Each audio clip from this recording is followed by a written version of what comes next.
ಇನ್ನು ಕರಗದ ಇತಿಹಾಸದ ಬಗ್ಗೆ ಇತಿಹಾಸಕಾರರಾಗಿರುವಂತಹ ದೇವಾರ್ಜುನ ಅವರು ಮಾತನಾಡಿದ್ದಾರೆ, ನೋಡೋಣ ಬನ್ನಿ.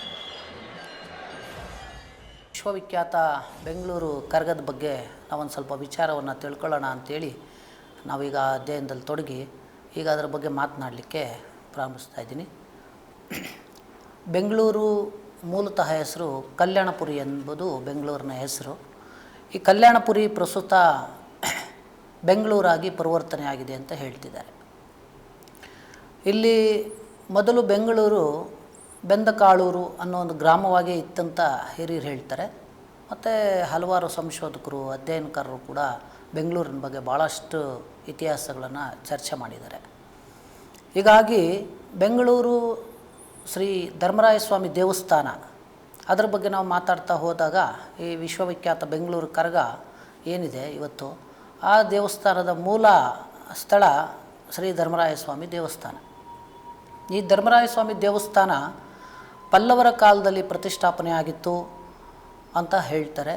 ಮತ್ತು ಚೋಳರ ಕಾಲದಲ್ಲಿ ದೇವಸ್ಥಾನ ಅಭಿವೃದ್ಧಿ ಆಯಿತು ಅಂತಲೂ ಹೇಳ್ತಾರೆ. ಈ ಪಲ್ಲವರು ಪ್ರತಿಷ್ಠಾಪನೆ ಮಾಡಿರ್ತಕ್ಕಂಥದ್ದು ಅಲ್ಲಿ ಪಾಂಡವರಲ್ಲಿ ಹಿರಿಯರಾಗಿರ್ತಕ್ಕಂತಹ ಧರ್ಮರಾಯ ಸ್ವಾಮಿಯನ್ನು ಮತ್ತು ಚತುರ್ಭುಜನಾಗಿರ್ತಕ್ಕಂಥ ಶ್ರೀಕೃಷ್ಣನನ್ನು ಮತ್ತು ಮಹಾಭಾರತವನ್ನು ವೇದವ್ಯಾಸರು ಯಾರಿಂದ ಉಲ್ಲೇಖ ಮಾಡಿಸಿದ್ರು, ಶ್ರೀ ಮಹಾಗಣಪತಿಯ ಒಂದು ಸಣ್ಣ ಮೂರ್ತಿ. ಈ ಮೂರು ಬೆಂಗಳೂರು ದೇವಾಲಯದ ಗರ್ಭಗುಡಿಯಲ್ಲಿರ್ತಕ್ಕಂತಹ ಮೂಲ ವಿಗ್ರಹಗಳು. ಇದು ಪಲ್ಲವರು ಮತ್ತು ಚೋಳರ ಕಾಲದಲ್ಲೇ ಪ್ರತಿಷ್ಠಾಪನೆ ಆಗಿತ್ತು ಅಂತ ಹೇಳಲಾಗಿದೆ. ಚೋಳರು ಆ ಒಂದು ಗುಡಿಗೆ ಭಾಳಷ್ಟು ಅಭಿವೃದ್ಧಿಯನ್ನು ಮಾಡಬೇಕು ಅನ್ನೋ ಹಂತದಲ್ಲಿ ಅವರ ಆಳ್ವಿಕೆ ಅಂತ ಮುಗಿದಿರುತ್ತೆ. ಹಾಗಾಗಿ ಹೆಚ್ಚಿನದಾಗಿ ಅಭಿವೃದ್ಧಿಯನ್ನು ಕಂಡಿದ್ದು 5 ಮತ್ತು 6ನೇ ಶತಮಾನದಲ್ಲಿ ಗಂಗರಾಜರ ಕಾಲದಲ್ಲಿ. ಈ ಗಂಗರಾಜರ ಕಾಲದಲ್ಲಿ ಅದು ಅಭಿವೃದ್ಧಿ ಆಗಬೇಕು ಅನ್ನೋದಕ್ಕೆ ಭಾಳಷ್ಟು ಚಿಹ್ನೆಗಳು ಅಲ್ಲಿ ನಾವು ಕಾಣ್ಬೋದು. ಅವರ ಒಂದು ಗಜ ಇರ್ತಕ್ಕಂತಹ ಅಂದರೆ ಆನೆಯ ಗುರುತಿರ್ತಕ್ಕಂಥದ್ದು, ಇವುಗಳನ್ನೆಲ್ಲ ನಾವು ಕಾಣ್ತಾ ಹೋಗ್ತಾ ಇರ್ತೀವಿ. ಆ ವಾಸ್ತುಶಿಲ್ಪ, ಆ ಉಬ್ಬು ಶಿಲ್ಪಗಳು ಇವೆಲ್ಲವೂ ಗಂಗರ ಕಾಲವನ್ನು ಭಾಳಷ್ಟು ಸೃಷ್ಟೀಕರಣಕ್ಕೆ ಒಳಪಡಿಸ್ತದೆ. ನಂತರ ಬರ್ತಕ್ಕಂತಹ ಕೆಂಪೇಗೌಡರ ಕಾಲದಲ್ಲಿ ಭಾಳಷ್ಟು ಅಭಿವೃದ್ಧಿಯನ್ನು ಹೊಂದುತ್ತದೆ. ಕೆಂಪೇಗೌಡರ ಕಾಲದಲ್ಲಿ ಬೆಂಗಳೂರಾಗಿ ಇದ್ದಿಲ್ಲ. ಅದು ತುಂಬ ತುಂಬ ಕುಗ್ರಾಮವಾಗಿರ್ತಕ್ಕಂಥ ಇದರಲ್ಲಿ ಅಂದಿಗಾಗಲೇ ಬೆಂಗಳೂರಿನ ಶ್ರೀ ಧರ್ಮರಾಯ ಸ್ವಾಮಿ ದೇವಸ್ಥಾನ ಅಲ್ಲಿತ್ತು. ಕೆಂಪೇಗೌಡರು ಬೆಂಗಳೂರನ್ನು ಕಟ್ಟುವುದಕ್ಕೆ ಮುಂಚಿತವಾಗಿ ಅಲ್ಲಿ ಧರ್ಮರಾಯ ಸ್ವಾಮಿ ದೇವಸ್ಥಾನ ಇತ್ತು ಅನ್ನೋದಕ್ಕೆ ಹಲವಾರು ಸಾಕ್ಷಿಗಳು ಸಿಗ್ತವೆ. ಬೆಂಗಳೂರು ಧರ್ಮರಾಯ ಸ್ವಾಮಿ ದೇವಸ್ಥಾನವನ್ನು ಬಿಂದುವಾಗಿ ಇಟ್ಟುಕೊಂಡೇ ಕೆಂಪೇಗೌಡರು ಬೆಂಗಳೂರನ್ನು ನಿರ್ಮಾಣ ಮಾಡಿದರು ಅನ್ನೋದಕ್ಕೆ ಅನೇಕ ಸಾಕ್ಷಿಗಳು, ಪುರಾವೆಗಳು ನಾವು ಕಾಣ್ಬೋದು. ಹಾಗಾಗಿ ಬೆಂಗಳೂರಿನ ಮುಂಭಾಗದಲ್ಲಿರ್ತಕ್ಕಂತಹ ಸಂಪಂಗಿ ಕೆರೆ ಟ್ಯಾಂಕ್ ಅಂತ ಏನು ಹೇಳ್ತೀವಿ, ಅದು ಹಿಂದೆ ನಮ್ಮ ಮಾರುತಿ ವ್ಯಾಯಾಮ ಶಾಲೆ ಕುಂಜಣ್ಣ ಗರಡಿ ಇರತಕ್ಕಂತಹ ಒಂದು ಸ್ಥಳವಾಗಿತ್ತು. ಈಗೇನು ನಾವು ಕಬ್ಬನ್ ಪಾರ್ಕ್ ಅಂತ ಕಾಣ್ತೀವಿ, ಆ Cubbon park, Lalbagh, jubilee park, market road, ವಿಧಾನಸೌಧದ ಕೆಲವು ಭಾಗಗಳು ಇವೆಲ್ಲ ಧರ್ಮರಾಯ ಸ್ವಾಮಿ ದೇವಸ್ಥಾನದ ಸುತ್ತೂ ಇರತಕ್ಕಂತಹ ಭೂಪ್ರದೇಶಗಳು. ಇಲ್ಲೆಲ್ಲರೂ ಹಣ್ಣು, ತರಕಾರಿ, ಸೊಪ್ಪು ಭಾಳಷ್ಟು ಕೃಷಿಕರಾಗಿ ತೋಟಗಾರಿಕೆಯನ್ನೇ ಮೂಲವಾಗಿ ಬೆಳೆಸ್ಕೊಂಡಿರ್ತಕ್ಕಂತಹ ಒಂದು ಭೂಭಾಗವಾಗಿತ್ತು. ಈ ಭೂಭಾಗದಲ್ಲಿ ಕೆಂಪೇಗೌಡರು ಒಂದು ಸುಂದರವಾದ ನಗರವನ್ನು ನಿರ್ಮಾಣ ಮಾಡಬೇಕು ಅನ್ನೋ ಒಂದು ಕನಸನ್ನು ಕಟ್ಟಿದ್ರು. ಬೆಂಗಳೂರು ಕೇಂದ್ರ ಬಿಂದುವಾಗಿರ್ತಕ್ಕಂತಹ ಶ್ರೀ ಧರ್ಮರಾಯ ಸ್ವಾಮಿ ದೇವಸ್ಥಾನವನ್ನೇ ಮತ್ತೆ ನಾನು ಅದನ್ನೇ ಪುನರುಚ್ಚರಿಸ್ತಾ ಇದ್ದೀನಿ. ಬೆಂಗಳೂರು ನಡುವೆ ಇರತಕ್ಕಂತಹ ಶ್ರೀ ಧರ್ಮರಾಯ ಸ್ವಾಮಿ ದೇವಸ್ಥಾನವನ್ನು ಕೇಂದ್ರ ಬಿಂದುವಾಗಿಟ್ಟುಕೊಂಡೇ ಕೆಂಪೇಗೌಡರು ಬೆಂಗಳೂರು ನಗರವನ್ನು ನಿರ್ಮಾಣ ಮಾಡಿದರು ಅನ್ನೋದಕ್ಕೆ ಹಲವಾರು ಸಾಕ್ಷಿಗಳು ಮತ್ತು ಪುರಾವೆಗಳು ಅದನ್ನು ಪುಷ್ಟೀಕರಣಗೊಳಿಸ್ತದೆ.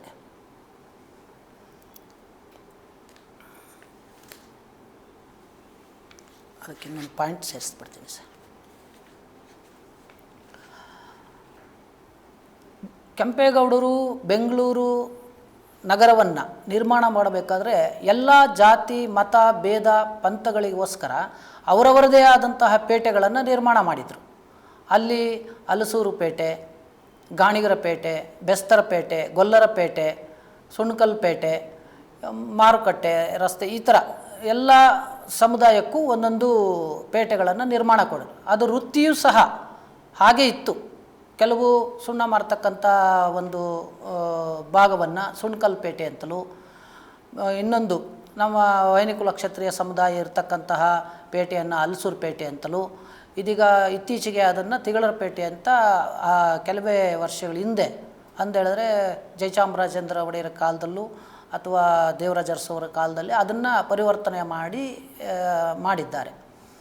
ಹಾಗಾಗಿ ಎಲ್ರಿಗೂ ಸಮಾನತೆಯನ್ನು ಸಾರುವಂತಹ, ಎಲ್ರಿಗೂ ಸಮಾನವಾದ ನ್ಯಾಯವನ್ನು ಒದಗಿಸುವಂಥ ಕೆಲಸವನ್ನು ಕೆಂಪೇಗೌಡರು ಮಾಡಿರೋದು ಅಂದಿನ ಕಾಲಕ್ಕೆ ಭಾಳಷ್ಟು ದೊಡ್ಡ ಅಭಿವೃದ್ಧಿಯ ಕಾರ್ಯ ಅಂತ ನಾವು ಹೇಳ್ಬೋದು.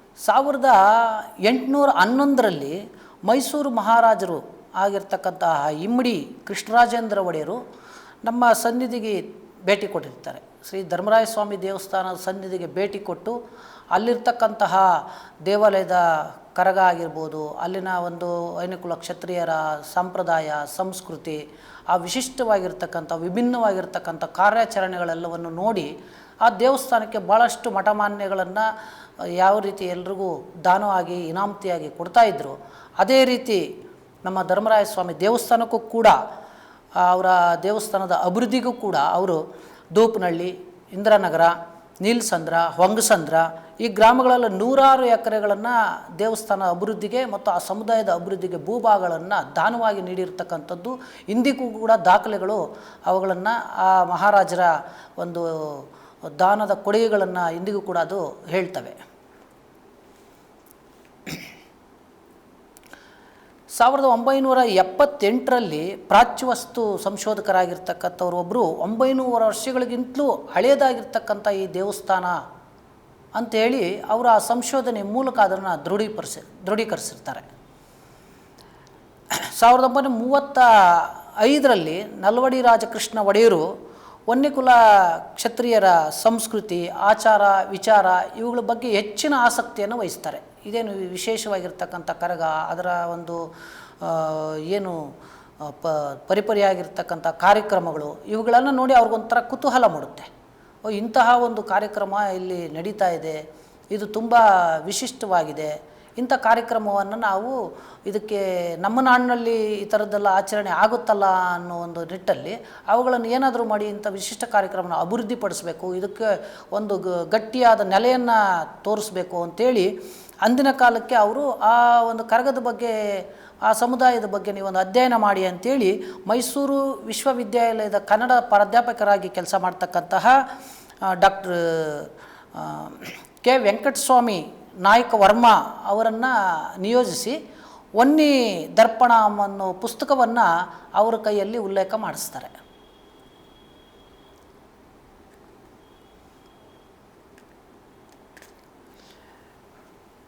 ಇಂದಿಗೂ ಸಹ ಶ್ರೀ ಧರ್ಮರಾಯ ಸ್ವಾಮಿ ದೇವಸ್ಥಾನದ ಆಸುಪಾಸಲ್ಲಿರ್ತಕ್ಕಂತಹ ಮತ್ತು ಆ ಸಮುದಾಯಕ್ಕೆ ಸೇರಿರ್ತಕ್ಕಂತಹ ಭಾಳಷ್ಟು ಜನ ಮಹಾರಾಜರ ನಿಕಟವರ್ತಿಗಳಾಗಿದ್ದು, ಮಹಾರಾಜರಿಗೆ ತುಂಬ ನಿಷ್ಠಾವಂತರಾಗಿದ್ದು, ಈ ವನ್ಯಕುಲ ಕ್ಷತ್ರಿಯ ಸಮುದಾಯ ಅವರ ಒಂದು ಮಹಾರಾಜರಿಗೆ ಯಾವುದೇ ಕೃಷಿ ಆಗಿರ್ಬೋದು ಅಥವಾ ಹಣ್ಣು ತರಕಾರಿ ಬೆಳೆದು ಅವರಿಗೆ ನೀಡುವಂಥದ್ದಾಗಿರ್ಬೋದು, ಯಾವುದೇ ಮಸಾಲೆ ಪದಾರ್ಥಗಳನ್ನು ಆಗಿರಬಹುದು, ಇಂಥವುಗಳನ್ನೆಲ್ಲ ನಿಷ್ಠಾವಂತರಾಗಿ ರಾಜಮನೆತನಕ್ಕೆ ಭಾಳ ನಿಷ್ಠೆಯಿಂದ ಪ್ರಾಮಾಣಿಕವಾಗಿ ನಡೆದು ಬಂದಂತಹ ಒಂದು ಸಮುದಾಯ ಇದಾಗಿರೋದರಿಂದ ಅಂಥವರಿಗೆಲ್ಲನೂ ಮಹಾರಾಜರು 10 ಎಕರೆ 20 ಎಕರೆ 5 ಎಕರೆ ಈ ಥರ ಜಮೀನುಗಳನ್ನು ಅವರಿಗೆ ದಾನವಾಗಿ ಕೊಟ್ಟಿರ್ತಕ್ಕಂತಹ ಉಲ್ಲೇಖಗಳು ಕೂಡ ನಮಗೆ ಇವತ್ತು ಇಲ್ಲಿ ದೊರಕ್ತವೆ.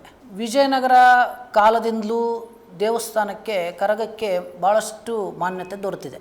ವಿಜಯನಗರದ ಅರಸರಾಗಿರ್ತಕ್ಕಂತಹ ಶ್ರೀ ಕೃಷ್ಣದೇವರಾಯರ ಕಾಲದಲ್ಲೂ ಕರಗ ಭಾಳಷ್ಟು ಕಡೆ ನಡೀತಾ ಇತ್ತು. ಅವರ ವ್ಯಾಪ್ತಿ ತಮಿಳುನಾಡು ಆಗಿರ್ಬೋದು ಅಥವಾ ಕರ್ನಾಟಕ ಆಗಿರ್ಬೋದು, ಇನ್ನಷ್ಟು ಕಡೆ ಭಾಳಷ್ಟು ವ್ಯಾಪಿಸಿರ್ತಕ್ಕಂಥದ್ದು. ಮೈಸೂರು ದಸರಾ ಎಷ್ಟು ಮಾನ್ಯತೆಯನ್ನು ಪಡೆದಿದೆ, ಬೆಂಗಳೂರು ಕರಗ ಅಷ್ಟೇ ಮಾನ್ಯತೆಯನ್ನು ಗಳಿಸಿರ್ತಕ್ಕಂಥದ್ದು ವಿಶೇಷವಾಗಿರ್ತಕ್ಕಂಥದ್ದು. ಈ ದೇವಸ್ಥಾನಕ್ಕೆ ಭಾಳಷ್ಟು ದೇವಾಲಯಕ್ಕೆ ಭಾಳಷ್ಟು ಭೂದಾನಗಳನ್ನು ಮಾಡಿರೋದಲ್ಲದೆ ದೇವಾಲಯದಕ್ಕೆ ದೇವರುಗಳ ಒಂದು ಪೂಜಾ ಕಾರ್ಯಕ್ರಮಗಳಿಗೆ ಅವುಗಳಿಗೆ ನಿತ್ಯ ಪೂಜೋತ್ಸವವು ಕೂಡ ಮತ್ತು ಎಲ್ಲವನ್ನು ವಸ್ತ್ರ ಒಡವೆ ಇಂಥವುಗಳೆಲ್ಲವನ್ನು ರಾಜ ಮಹಾರಾಜರು ದಾನವಾಗಿ ಕೊಟ್ಟಿರ್ತಕ್ಕಂಥದ್ದನ್ನು ಕೂಡ ನಾವಿಲ್ಲಿ ಕಾಣ್ಬೋದಾಗಿದೆ. ಹಾಗಾಗಿ ಟಿಪ್ಪು ಸುಲ್ತಾನ್ ಕಾಲದಲ್ಲಿಯೂ ಕೂಡ ದೇವಸ್ಥಾನದ ದ್ರೌಪದಿ ಮಾತೆ ಮತ್ತು ಧರ್ಮರಾಯ ಸ್ವಾಮಿ ಶ್ರೀ ಕೃಷ್ಣನ ಆ ಒಂದು ವಿಗ್ರಹಗಳಿಗೆ ಬಂಗಾರದ ಒಡವೆಗಳನ್ನು ಪೂಜಾ ಸಾಮಗ್ರಿಗಳನ್ನು ಕೊಟ್ಟಿರೋದನ್ನು ಇಂದಿಗೂ ಕೂಡ ಮುಜರಾಯಿ ಇಲಾಖೆಯವರು ಪ್ರತಿ ವರ್ಷ ದೇವಸ್ಥಾನಕ್ಕೆ ತಂದು ಅದನ್ನು ಪೂಜಾ ಕಾರ್ಯಕ್ರಮಗಳು ಮುಗಿದ ನಂತರ ಮತ್ತೆ ಮುಜರಾಯಿ ದೇವಸ್ಥಾನದ ಇಲಾಖೆಗೆ ವಾಪಸ್ಸು ತಗೊಂಡೋಗ್ತಾರೆ. ಅದು ಕೂಡ ಈ ದೇವಸ್ಥಾನದಲ್ಲಿ ನಾವು ಕಾಣ್ಬೋದಾಗಿದೆ. ಒಮ್ಮೆ ಬ್ರಿಟಿಷ್ ಅಧಿಕಾರಿಗಳು ಕರಗ ನಡೆಯೋ ಹೊತ್ತಿನಲ್ಲಿ ಏನಿದು ಭಾಳಷ್ಟು ಕರಗ ನಡೀತಾ ಇದೆಯಲ್ಲ, ಇಲ್ಲಿ ರಾತ್ರಿಯೆಲ್ಲ ತುಂಬ ಈ ಗೋವಿಂದ ನಾಮಸ್ಮರಣೆ ಮತ್ತು ಭಾಳಷ್ಟು ಜನ ಸೇರಿ ಇಲ್ಲಿ ಒಂದು ಕಾರ್ಯಕ್ರಮವನ್ನು ಮಾಡ್ತಾರಲ್ಲ, ಈ ಖಡ್ಗವನ್ನು ಹೆಂಗೆ ಇದನ್ನೆಲ್ಲ ತಗೊಂಡು ಹೋಗ್ತಾರೆ, ಯಾಕೆ ಇದೆಲ್ಲ ನಾವು ರೂಲ್ಸ್ ಆ್ಯಂಡ್ ರೆಗ್ಯುಲೇಷನ್ ಯಾಕೆ ಇವರು ಬ್ರಿಟಿಷರದನ್ನು ಪಾಲನೆ ಮಾಡ್ತಾ ಇಲ್ಲ, ಇವರು ಯಾವುದೋ ಸಂಸ್ಕೃತಿ ಆಚರಣೆನ ಮಾಡ್ತಿದ್ದಾರೆ ಅನ್ನೋ ನಿಟ್ಟಲ್ಲಿ ಅದನ್ನು ಬಂದು ತಡೀಲಿಕ್ಕೆ ಬರ್ತಾರೆ. ಆಗ ಇಷ್ಟೊಂದು ಶಾರ್ಪಾಗಿರ್ತಕ್ಕಂಥ ಇಷ್ಟೊಂದು ಹರಿತವಾಗಿರ್ತಕ್ಕಂಥ ಖಡ್ಗದಲ್ಲ ಇವರು ಅಲಗು ಸೇವೆ ಅಂತಾರೆ ಅದನ್ನು ಇವರು ಎದೆಗಳ ಮೇಲೆ ಪ್ರಹಾರ ಮಾಡ್ತಾರಲ್ಲ, ಇದರಲ್ಲಿ ಏನೋ ಒಂದು ವಿಸ್ಮಯ ಅಡಗಿದೆ, ಇಲ್ಲ ಇದರ ಏನೋ ಒಂದು ತಾಂತ್ರಿಕತೆ ಅಡಗಿದೆ ಅಂಥೇಳಿ ಅವರು ಅದನ್ನು ಪರೀಕ್ಷೆ ಮಾಡಲಿಕ್ಕೆ ಅವರದೇ ಆದಂತಹ ಒಂದು ಅಲಗು ಕತ್ತಿಗಳನ್ನು ಖಡ್ಗಗಳನ್ನು ತಂದು ಕೊಡ್ತಾರೆ. ಅದರಲ್ಲೂ ಕೂಡ ವೀರಕುಮಾರರು ಅಲಗು ಸೇವೆಯನ್ನು ಮಾಡ್ತಾರೆ. ಆ ಅಲಗು ಸೇವೆ ಎಂಥದ್ದು ಭಯಂಕರವಾಗಿರುತ್ತೆ ಅಂತೇಳಿದ್ರೆ ಆ ಅಲಗು ಖಡ್ಗಗಳೇ ಬಾಗಿ ಹೋಗ್ತವೆ. ಆ ಥರದ್ದೊಂದು ಅಲಗು ಸೇವೆಯನ್ನು ಮಾಡ್ತಾರೆ. ಆ ಅಲಗು ಅದಕ್ಕೂ ಇದರಲ್ಲಿ ಏನೋ ಒಂದು ಸತ್ಯ ಇದೆ, ಈ ಕರಗ ಮಹೋತ್ಸವದಲ್ಲಿ ಯಾವುದೋ ಒಂದು ಮಹಾಶಕ್ತಿ ಅಡಗಿದೆ. ನಾವು ಯುದ್ಧ ಹೋರಾಟಗಳಲ್ಲಿ ಅಥವಾ ಯಾವುದೇ ಒಂದು ಅಸ್ತ್ರ ನಮಗೆ ತಾಗಿದರೆ ನಮ್ಮ ಮೈಯಲ್ಲಿ ಯಾವುದೇ ರಕ್ತ ಸಿಕ್ತವಾಗುತ್ತ ಗಾಯಗಳಾಗ್ತವೆ. ಆದರೆ ಇವರು ಗೋವಿಂದ ನಾಮಸ್ಮರಣೆ ಜೊತೆ ಈ ಅಲಗು ಸೇವೆ ಮಾಡ್ತಾರಲ್ಲ, ಇದರಲ್ಲಿ ಯಾವುದೇ ರೀತಿ ಕಿಂಚಿತ್ತು ಕೂಡ ಯಾವುದೇ ಬಾಧಕ ಆಗದೆ ಇವರು ಮಾಡ್ತಾರಲ್ಲ ಅಂತ ಅವರು ಆಶ್ಚರ್ಯಚಕಿತರಾಗ್ತಾರೆ. ಆವತ್ತಿಂದ ಏನೇನು ಇಂಡಿಯನ್ ವೆಪನ್ಸ್ ಆಕ್ಟ್ ಏನಿದೆ ಆ ಆಕ್ಟ್ ಇವರಿಗೆ ಬರೋದಿಲ್ಲ. ಪ್ರತಿ ಈ ಕ್ಷತ್ರಿಯ ಮನೆತನಗಳಲ್ಲಿ ಅಂದರೆ ಈ ವೈನಿಕುಲ ಕ್ಷತ್ರಿಯ ಮನೆತನದಲ್ಲಿ ಏನು ಇಂಡಿಯನ್ ವೆಪನ್ಸ್ ಆಕ್ಟ್ ಏನಿದೆ ಅದನ್ನು ಇವರಿಗೆ ಅಳವಡಿಸ್ಲಿಕ್ಕೆ ಬರೋದಿಲ್ಲ. ಇವರು ಪ್ರತಿಯೊಬ್ಬರೂ ಕೂಡ ಈ ಕರಗ ಶಕ್ತೋತ್ಸವ ಮಾಡ್ತಕ್ಕಂಥ ಕುಟುಂಬಗಳು ಅಥವಾ ಆ ಸಮುದಾಯದಲ್ಲೂ ಪ್ರತಿ ಮನೆಯಲ್ಲೂ ಕೂಡ ಖಡ್ಗವನ್ನು ಇಟ್ಕೋಬೋದು ಅಂತೇಳಿ ಒಂದು ಶಾಸನ ಸನ್ನದ್ದನ್ನು ಹೊರಡಿಸ್ತಾರೆ. ನ್ಯೂಸ್ ಫಸ್ಟ್ ನಿರ್ಭೀತಿಯಿಂದ ನಿಮ್ಮ ಪರವಾಗಿ.